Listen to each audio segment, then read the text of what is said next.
Hello and welcome to Raider HQ After Dark. I'm your host, Raider. And in this video, what I'm going to be doing is I'm going to be going over one of the most hotly requested topics about what, in my personal opinion, okay, and I have to preface this by saying this is my personal opinion based upon the claims I've adjudicated and the missed opportunities that I've seen in records. What are the most underclaimed disabilities? So let's go ahead and dive into this. And today it's going to be death by PowerPoint. So I've picked 5 specific, in my personal opinion, most underclaimed disabilities or types of disabilities. So let's go ahead and get in here. So, oh no, how did this get here? If you like my videos, please like and subscribe. Yeah, it just helps out the channel, helps spread the message. This is going to be a pretty fast video, so I'm not going to go too deep into it. But disability number 1 that I see, and this is in no order of frequency, it's just what came to mind. Broken bones that happened in service. Now, broken bones that happened in service, I don't understand why, but a lot of veterans never claim them. They're like, oh, there's nothing really wrong with it. It doesn't really matter. But a lot of veterans don't understand the rating criteria, so they don't know whether or not it would be 0%, 10%, 20%. They have no functional understanding of it, so they just kind of leave it there and let it sit.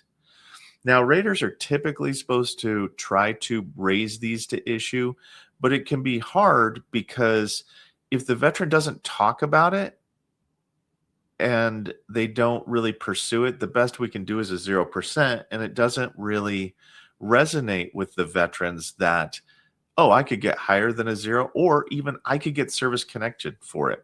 And the reason why is because a broken bone counts under the presumptive theory for service connection of 3.309A, chronic disabilities. A broken bone is a chronic disability. You can't unbreak your bone. It doesn't matter if it mends almost perfectly together, you've had a broken bone in service. Now, the way that the VA does it is they rate on residuals. So if you have painful motion of a joint, like let's say that you're broken, you broke your femur and it was closer to the knee and it causes your knee to be painful whenever you move it. Well, that's a 10% rating for your knee that you can use the broken bone to potentially get a rating for. So this is why I think it's one of the most underclaimed disabilities, is because of the fact that veterans don't understand that it could potentially get them a percentage, and it's easier to grant than what they think. Now, the only real requirement for it is that you couldn't have thought that you broke your bone. We had to have proof of it. So there has to be an x-ray in your service treatment records. So that does count. And that is the first disability, broken bones in service. Disability number 2. Now, this one floors me a little bit. Peptic ulcers. Peptic ulcers, if I had to pick out of all these 5, what is the single most underrated, underclaimed, underutilized disability? It's peptic ulcers. And the reason why I think it is because, in my personal opinion, now you can't take my personal opinion to your examination and you can't take my personal opinion to the rater, but this is one of the easiest, from the rater's point of view, it's one of the easiest things to get service connected. That's not like, it has a presumptive ability. If it was diagnosed within 1 year within service or within 1 year following service, it has a presumptive capacity to it under 3.309A. And it also is scientifically shown to be caused by NSAID usage, which anybody with a musculoskeletal service-connected disability has NSAIDs that they're fed to them on a daily basis pretty much. So obviously, it's going to have to be specific to you. It's going to have to be specific to your evidence. And I'm going to be doing a video on peptic ulcers in the next couple days, but it has a low bar to grant and it actually contains higher ratings. Like, Obviously, it's dependent upon what your specific manifestation is. But if you get service connected, you could get up to 100% for peptic ulcers for a period of time. And it, symptomology wise, is not challenging to get a 40% static peptic ulcer rating. So it is one of the most under claimed disabilities, and with the what I consider to be a low bar to grant and a high, like the ability to get high ratings. So let's move on. Scars. Disability 3, scars. Now, why do I put scars on here? You can get scars in service, and as long as it's mentioned in service, it's easy to get granted.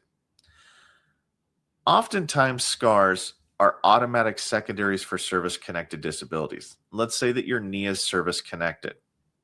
You have a surgery on your knee. A scar is created based upon that surgery. That scar is an automatic secondary that may or may not be included in your rating decision. Now, the reason why I put it on the most underclaimed disability list is not because you did or did not get the scar service connected, which can be a thing. So that's why I brought it up. But it's overlooked for pain.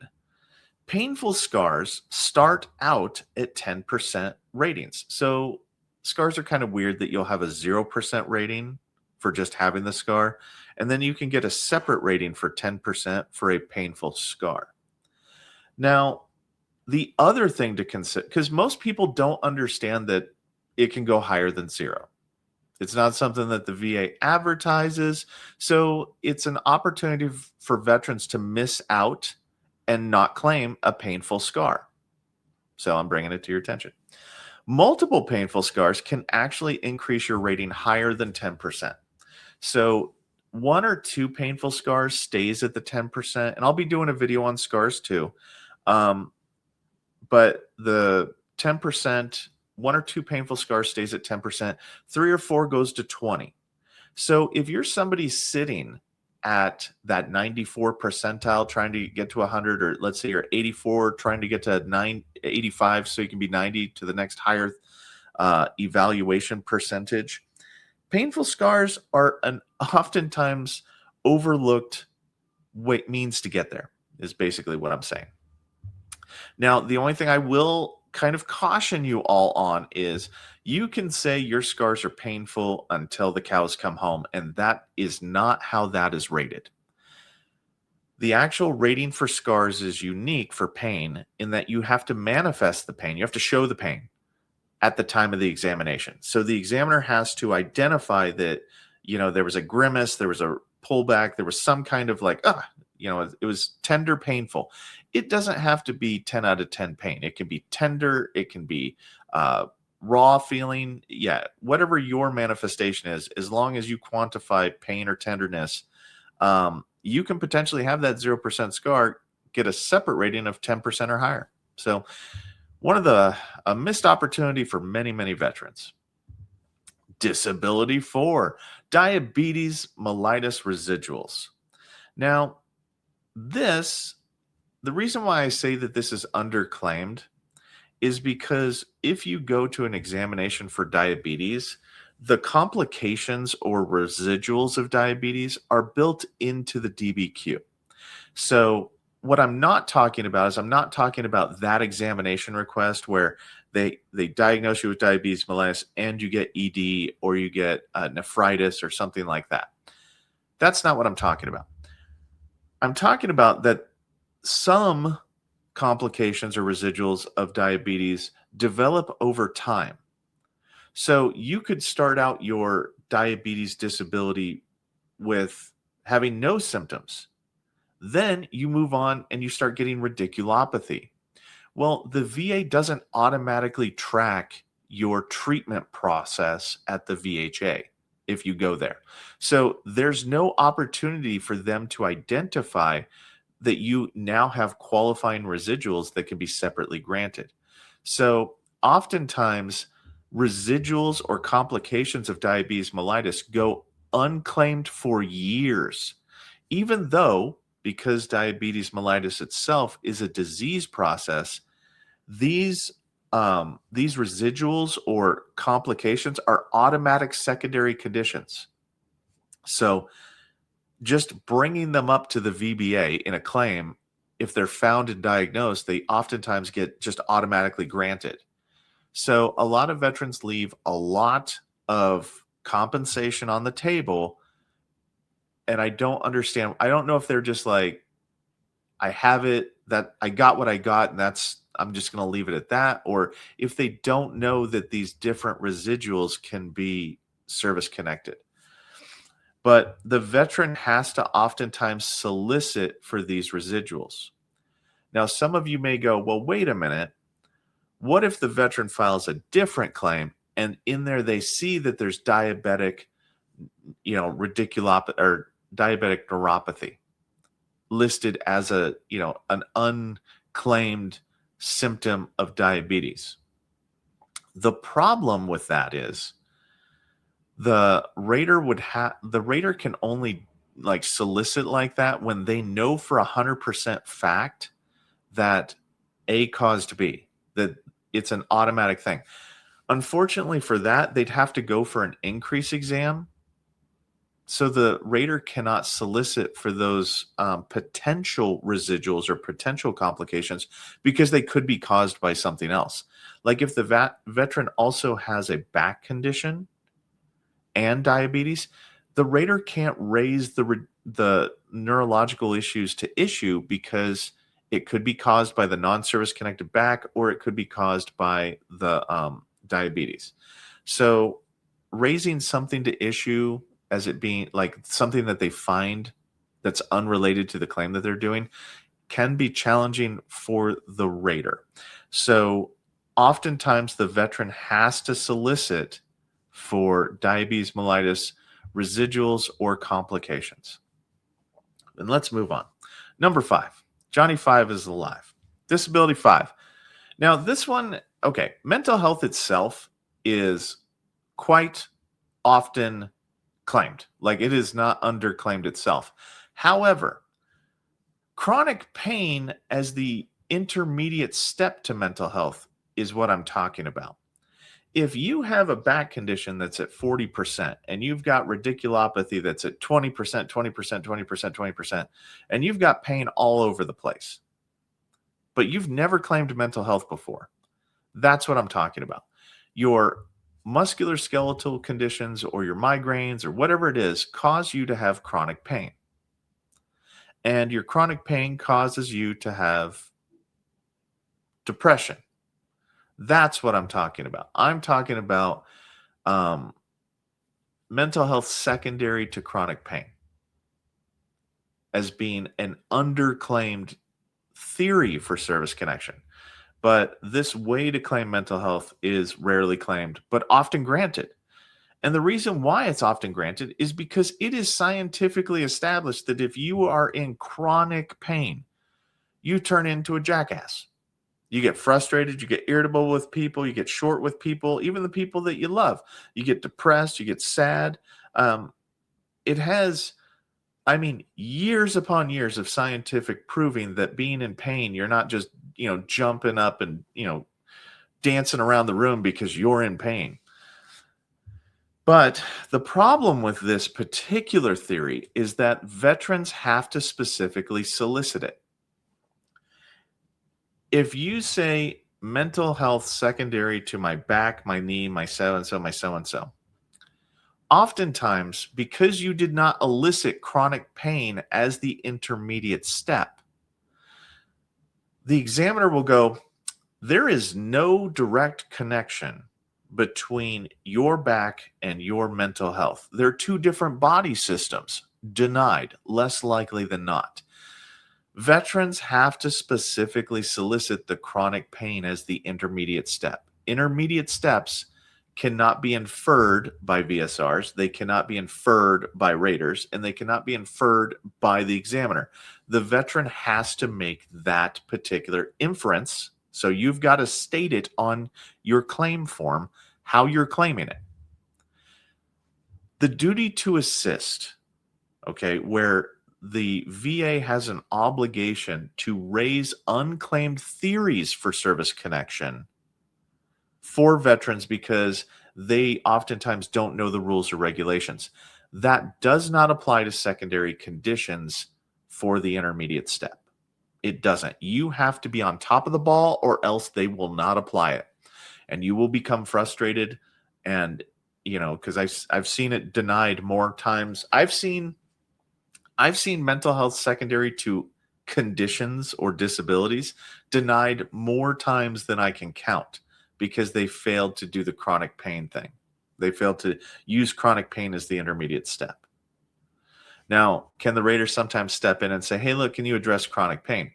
They can, but that's a gray area that they're really getting close to walking out on a limb and not being tied off to the evidence, because it can be seen as a delay of claim because the veteran didn't explicitly state that chronic pain was the factor.